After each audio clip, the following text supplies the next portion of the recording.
안녕하세요, 부천나입니다. 오늘 함께 알아볼 주제는 층간소음에 대해서 알아볼 건데, 이 층간소음 같은 경우는 과거부터 지금까지 계속해서 문제가 되고 있는데, 최근에 뉴스 기사만 보시더라도 이 층간소음 때문에 흉기까지 휘두를 정도로 스트레스가 많이 받는 거죠. 그래서 최근까지도 보시면 층간소음 관련해서 이 사건 사고가 끊이지 않는데, 여러분들이 네이버에 층간소음이라고 한번 검색해보면 지금 여기 글처럼 이 층간소음 해결법, 이 경찰 신고 후기나 스피커로 복수하기 등 여러가지 방법들이 나옵니다. 그래서 여러분들이 층간소음으로 검색을 해보면 이렇게 층간소음용 스피커를 살 수가 있습니다. 여기 보시면 가격도 한 16만원 정도 하는데 왼쪽에는 이게 설치된 사진인 거죠. 지금 이거를 이렇게 설치한 이유는 당연하겠죠. 우선 윗집에서 계속해서 층간 소음이 있다 보니까 이제 여기 밑에 있는 분이 이제 뿔이 나신 거죠. 뿔이 나서 너도 당해봐라 하고 천장에 스피커를 달고 여기서 엄청나게 많은 시끄러운 소음을 내는 겁니다. 지금 이 방법이 인터넷에 많이 나와 있는데, 하지만 이것도 여러분들 조심하셔야 될 게, 이거 관련해서 이미 3천만 원을 배상하라고 법원 판결이 나와 있습니다. 아랫집 부부가 우포 스피커를 천장에 붙이고 이제 헤비메탈 음악이죠.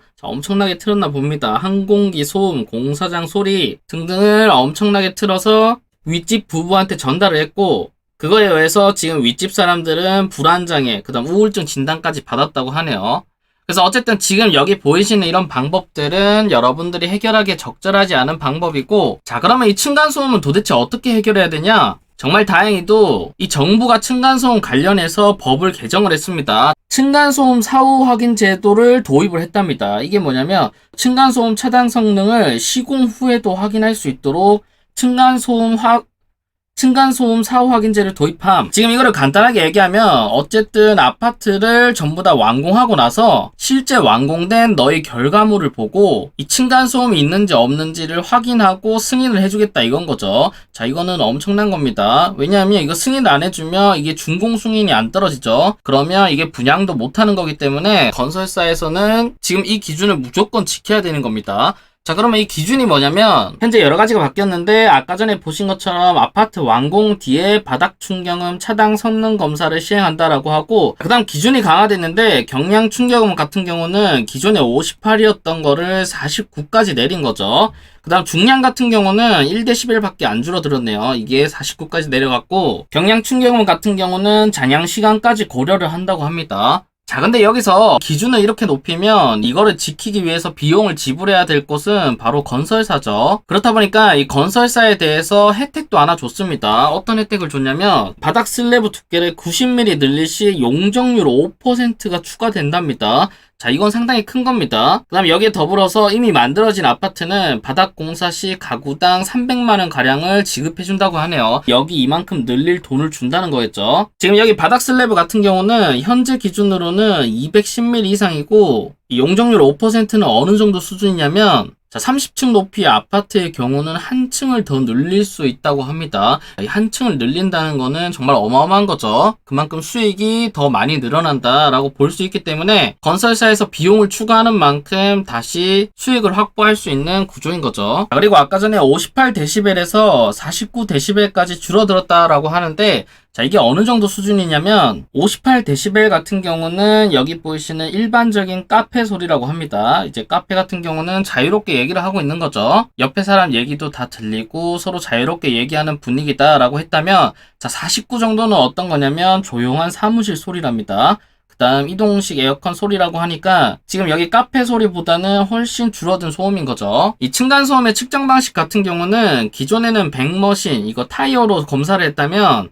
변경된 게 임팩트볼이라고 해서 이제 고무공을 여기서 떨어뜨린답니다. 그래서 이걸로 확인을 하고, 그 다음 경량 같은 경우는 태핑 머신이라고 해서 쇠구슬로 떨어뜨려서 확인을 한다고 하네요. 자, 근데 이 층간소음 관련해서 다른 의견도 한번 보시면, 이 층간소음의 문제는 바닥 재료의 문제보다는 건물 구조에서 기인하는 측면이 크다고 합니다. 그래서 우리나라 같은 경우는 2007년부터 10년간 국내에서 지어진 거의 대부분 아파트는 98.5%가 벽식 구조라고 합니다. 그래서 이 벽식 구조 같은 경우는 원래부터 충격음이랑 소음이 심하다라고 하는데, 자, 그러면 이 벽식 구조가 뭐냐면 보통 아파트를 만드는 바닥 구조는 세 가지 정도가 있다고 합니다. 첫 번째가 이제 대부분 사용하는 벽식 구조고, 그 다음 기둥식 구조, 그 다음 무량판 구조 이렇게 3개가 나와 있는데 각각의 장단점을 한번 보시면 첫 번째로 우리나라에서 가장 많이 사용하는 벽식 구조죠. 이거는 여기 밑에 그림을 보시면 이렇게 벽으로 구성되어 있고 여기에 테두리 보가 있습니다. 그리고 그 위에 이제 바닥재인 슬라브가 이렇게 있는 거죠. 그래서 이게 여기 위에 얹어진 구조다라고 보시면 되는데 지금 이 구조의 특징은 뭐냐면 자, 기둥 없이 벽이 천장을 받치는 구조로 아파트에 건설할 때 많이 사용되는데 바닥 울림이 고스란히 벽을 타고 다른 세대로 전달된다고 합니다. 즉 여기서 쿵쿵거리는 게 이 벽을 타고 전부 다 전달이 되는 거죠. 그래서 여기서 쿵쿵거리면 이게 밑에만 쿵쿵거리는 게 아니라 여기 위에까지 전부 다 이 충격음이 전달된다는 겁니다.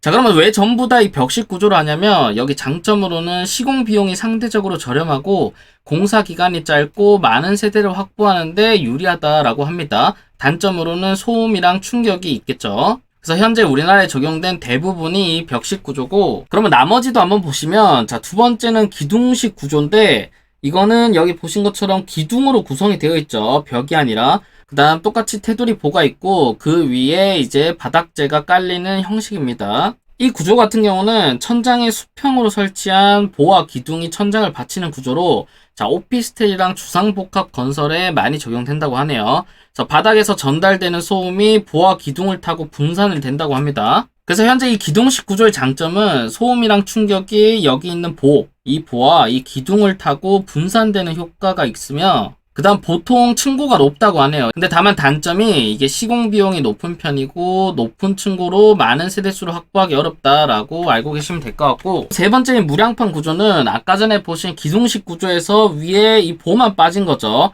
그래서 이거를 제거하고 여기 기둥 위에 이렇게 만든 건데 자, 보통 오피스나 빌딩에 많이 사용된다고 하네요. 그래서 이거의 장점으로는 기둥식 구조와 마찬가지로 층고가 높고 기둥식 구조만큼은 아니지만 벽식 구조보다는 소음이랑 충격에 유리하다라고 하네요. 그래서 소음으로만 따지면 이 벽식 구조가 가장 시끄럽고 그 다음 무량판, 그 다음 기둥식이 가장 소음이 적은 거죠. 자, 그러면 이 층간소음 관련해서 얼마나 많은 신고가 들어오는지 한번 보시면 날이 갈수록 늘어가고 있는 것 같아요. 2018년부터 2021년까지 기존에는 한 28,000건 정도였는데 최근에는 46,000건까지 올라갔다고 합니다. 자, 이거는 아마 그런 영향도 크겠죠. 이제 코로나가 터지다 보니까 집에 있는 시간이 많아지고 이거에 따라서 층간소음을 겪는 상황들이 더 많아지는 거겠죠. 그래서 여러분들이 살면서 한 번씩 느꼈을 만한 사례가 자, 이웃집 휴대폰 알람 소리가 또렷이 들린다고 합니다. 저도 몇 번 들어봤는데 이 알람 소리 같은 경우는 새벽에 정말 잘 들리는 것 같아요. 그 다음 여기에 더불어서 옆집 화장실 소음까지 들리는 거죠. 자, 그러면 이러한 상황에서 바로 건설사들은 어떤 거를 하고 있을까라고 해서 한번 보시면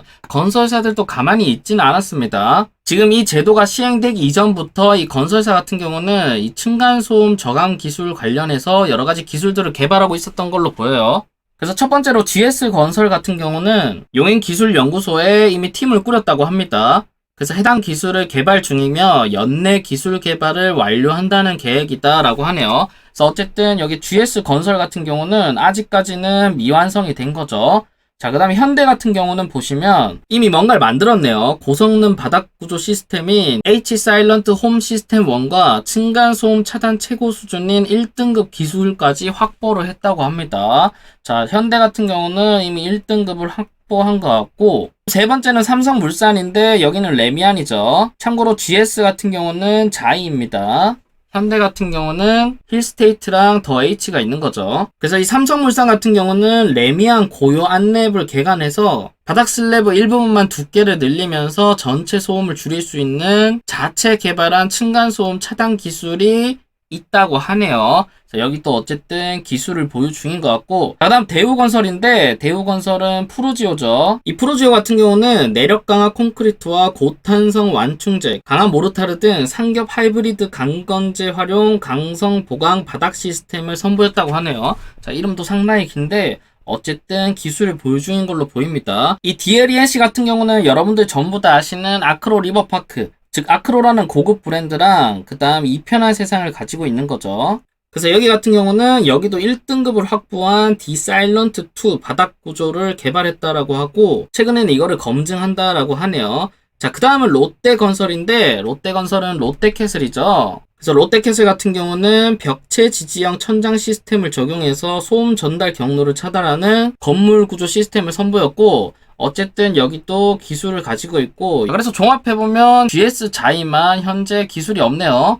뭐 근데 조만간 만들어질 것 같고, 어쨌든 현재 건설사별로 지금 이렇게 기술을 만드는 것도 어쨌든 본인들의 브랜드 가치를 높이는데 상당히 큰 역할을 하겠죠. 그래서 이미 제도가 시행되기 전부터 여러 가지 많은 활동들을 하고 있었다라고 알고 계시면 될 것 같아요. 그런데 여러분들 아시겠지만 이 층간소음 같은 경우는 이 건설사에서 아무리 이렇게 여러 가지 기술들을 적용하고 열심히 건설을 해놔도 결국 여러분들 스스로 배려를 하지 않으면 층간소음은 날 수밖에 없습니다. 그렇기 때문에 다 같이 사는 이 공동체 생활에서 서로 조금씩 배려하면서 다 같이 웃으면서 살았으면 좋겠네요. 그래서 오늘 영상은 여기서 마치고요. 오늘 영상이 도움되셨다면 좋아요랑 구독, 그다음 알림 설정까지 부탁드릴게요. 감사합니다.